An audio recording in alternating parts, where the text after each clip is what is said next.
सभी माता पिता, संरक्षकगण एवं विद्यार्थियों को नमस्कार। संस्कृत की ऑनलाइन क्लासेस में आप सभी का हार्दिक स्वागत है। तो आज हम कक्षा 8 संस्कृत रुचिरा के अध्याय 2 को प्रारंभ करने जा रहे हैं। अध्याय का शीर्षक है बिलश्यवाणी न कदापि में श्रुता। बिल की आवाज मेरे द्वारा कभी नहीं सुनी गई। प्रस्तुत कथा पंचतंत्र कथा संग्रह से उद्धृत है। पंचतंत्र के जो रचनाकार हैं ये विष्णु शर्मा जी हैं। पंचतंत्र विश्व प्रसिद्ध एक कथा संग्रह है जिसमें 5 खंड हैं। इन 5 खंडों में 70 कथाएं एवं 900 श्लोक हैं। ऐसा माना जाता है कि विष्णु शर्मा ने राजा अमर शक्ति के मूर्ख पुत्रों को राजनीति में कुशल बनाने के उद्देश्य से कथाओं के संकलन के रूप में पंचतंत्र की रचना की। इन 5 खंडों के नाम इस प्रकार से हैं। पहला मित्र भेद, दूसरा मित्र संप्राप्ति, तीसरा काकोलूकीय, चौथा लब्ध प्राणाश और 5वां अपरीक्षित कारक।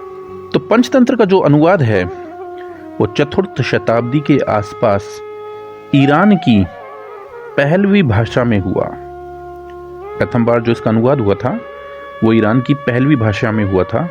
इसी के आधार पर विदेशी भाषाओं में इसके अनेक अनुवाद हुए। तो इसमें एक विशेष बात यह है कि जो ये काकोलूकीयम पंचतंत्र का तीसरा जो ग्रंथ है इसका नाम काक और उल्लूक की मुख्य कथा के कारण पड़ा है। तो इसमें देखिए, आप देखोगे काकह का मतलब होता है कौवा और उल्लूकीयम उल्लू।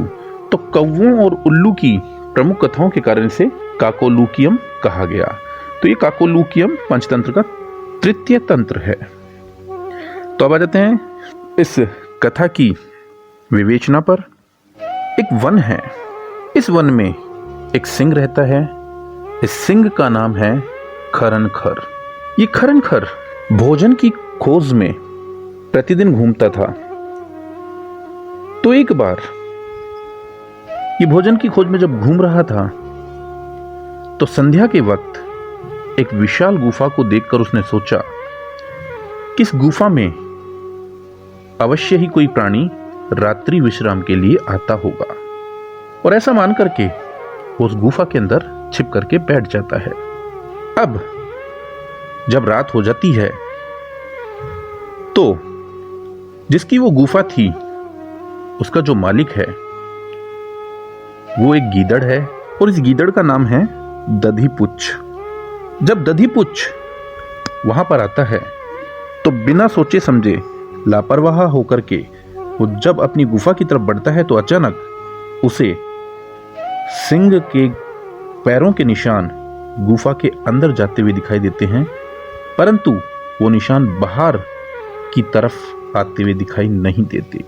तो दधिपुच्छ उसी पल रुक जाता है और विचार करता है कि निश्चित रूप से इस गुफा में आज सिंह छुप करके बैठा है। तो वो एक युक्ति बनाता है और ऊंचे संबोधन में गुफा से कहता है, अरे गुफा, आज तुमने मुझे आवाज क्यों नहीं दी? जब भी मैं रोज आता हूं तुम मुझे बुलाती हो, लेकिन आज तुम मुझे बुला क्यों नहीं रही हो?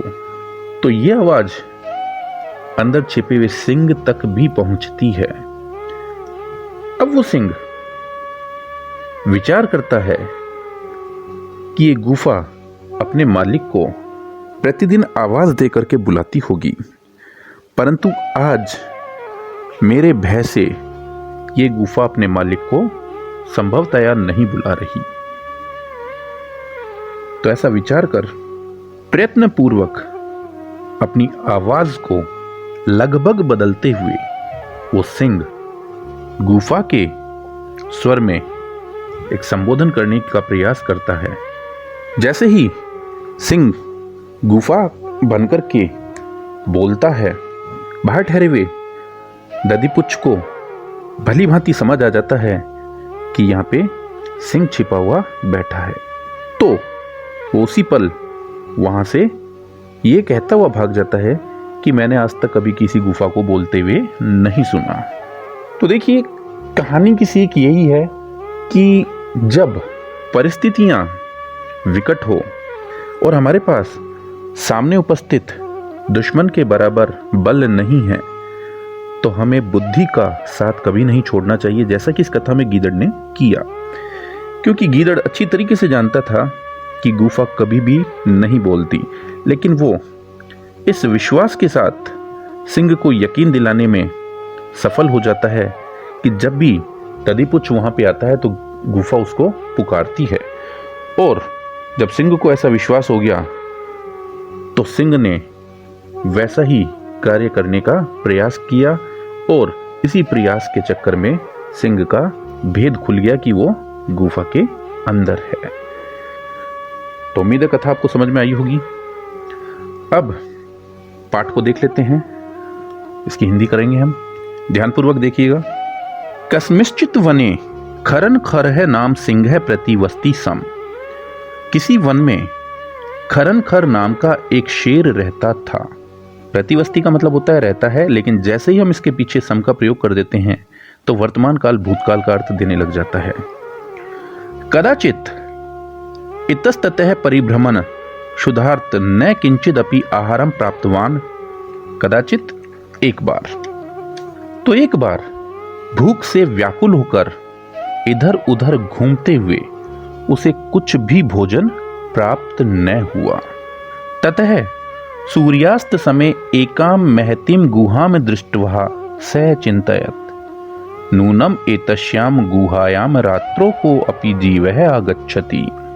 तब सूर्य के अस्त होने के समय एक विशाल गुफा को देखकर वह सोचने लगा कि इस गुफा में रात में अवश्य ही कोई प्राणी आता होगा, अतः इसीलिए अत्रैव निगूढ़ो भूत्वा तिष्ठामि इति, यहां पर ही छिप करके बैठता हूं। एतस्मिन् अंतरे गुहाया स्वामी दधीपुच्छ नाम श्रीगालः समागच्छत्। एतस्मिन् अंतरे, इसी बीच, गुहाया स्वामी, जो गुफा का मालिक है, जिसका नाम क्या है, दधीपुच्छ, तो दधीपुच्छ नामक वो जो श्रीगाल है, समागच्छत्, वहां आया। स च यावत् पश्यति तावत् सिंह पद पद्धति गुहायाम प्रविष्टः दृश्यते न च बहिरागतः। जैसे ही वह देखता है वैसे ही शेर के पंजों पर उसकी दृष्टि पड़ती है, जो गुफा के अंदर तो प्रविष्ट हो रहे हैं परंतु बाहर आते हुए नहीं दिखाई पड़े। श्रीगाल है चिंतयत, श्रीगाल ने विचार किया, अहो अरे विनिष्टो अस्मि, मेरा दुर्भाग्य है। नूनम अस्मिन बिले सिंह है अस्ति इति तर्कयामि। निश्चित ही इस गुफा में कोई सिंह है, ऐसा मैं विचार करता हूं। ततः किम करवाणी, अब मैं क्या करूं। एवं विचिंतय, इस प्रकार विचार करके दूरस्तः, दूर से ही, रवम कर्तुम आरभ, दूर से ही शब्दों को करना आरंभ कर दिया। भोबिल, हे गुफा, किम न स्मरसि, क्या तुम्हें याद नहीं है, यन माया त्वया सह समय कृतो अस्ति, कि तुमने मेरे साथ एक प्रतिज्ञा की थी, एक वादा किया था। यत कि यदा अहम बाह्यात् प्रत्यागमिष्यामि, कि जब जब मैं बाहर से लौटूंगा, तदा तब त्वम माम आकारिष्यसि, तो तुम मुझे पुकारोगी। यदि त्वम माम न आविष्यसि, और यदि तुम मुझे आवाज नहीं लगाओगी, तरी अहम द्वितीयम बिलम यास्यामि इति, तो उसी पल मैं तुम्हें छोड़ करके दूसरी गुफा में चला जाऊंगा। अथवा साध्वीम उच्यते, अथवा यह उचित ही कहा गया है। अब देखिए, बहुत सुंदर सा श्लोक दिया गया है यहाँ पे। भय संत्रस्त मनसाम हस्तपादादि कहा क्रिया प्रवर्तन्ते न वाणी च वेप्थुश्चादि को भवेत। अर्थात डर से डरे हुए मन वाले लोगों के, यानी सिंह गुफा में है तो सिंह ने सोचा कि गुफा मेरे डर से डर रही है, कांप रही है। तो जिस प्रकार डरे हुए मन वाले लोगों के हाथ पैर, संबंधित क्रियाएं और वाणी साथ नहीं देती हैं। आपने देखा होगा कि जब हम अचानक से डर जाते हैं तो हमारे हाथ पैर कांपने लग जाते हैं और आवाज भी थर्राने लग जाती है। तो सिंह ने यही स्थिति गुफा के बारे में सोची कि मैं इस गुफा में आकर के छिप के बैठ गया हूं, तो ये मेरे भयानक रूप से डर रही है और इसी प्रकार से ये इसकी वाणी इसका साथ नहीं दे रही है। इस प्रकार से हो सकता है इसकी वाणी अत्यधिक कंपन कर रही हो। तद अहम अश्य आह्वनम करोमी, तो ये गुफा तो इसका आह्वान नहीं करेगी, मैं उसको बुलाऊंगा, अर्थात मैं उसको पुकारता हूं। एवं स बिले प्रविश्य में भोज्यम भविष्यति, और जैसे ही वो इस गुफा में प्रवेश करेगा वो मेरा भोजन बनेगा। इत्थम विचार्य, ऐसा विचार करके सिंह सहसा श्रृगालस्य आह्वानम अकरोत्, शेर ने उसी पल श्रृगाल का आवाहन किया। सिंहस्य उच्च गर्जन प्रतिध्वनिनः सा गुहा उच्चै श्रृगालम आवहयत्, सिंह की ऊंची गर्जना की गूंज से उस गुफा ने जोर से गीदड़ को बुलाया। अनेन, इससे अन्य अपि पशवः भयभीता अभवत्, अन्य पशु भी भयभीत हो गए। देखिए गुफा अंदर से खाली थी और शेर ने जोर से गर्जना की, तो खाली होने के कारण जैसे ही शेर की जो ध्वनि है गुफा की दीवारों से टकराई तो वो साउंड इको होने लग गया, गूंजने लग गया, और गूंजने के कारण वो आवाज और भी भयावह बन करके उभरी, जिससे अन्य पशु भी डर गए। श्रृगालो अपि ततः दूरम पलायमाने इमं पठत, और श्रृगाल भी वहां से दूर भागता हुआ यह पढ़ने लगा। क्या पढ़ने लगा? ये श्लोक पढ़ने लगा जो इस प्रकार से है। अनागतम यह कुरुते स शोभते स सोच्यते यो न करोत्यनागतम, वने अत्र संशस्य समागतः जरा बिलस्य वाणी न कदापि मे श्रुतः। इसका अर्थ देख लेते हैं।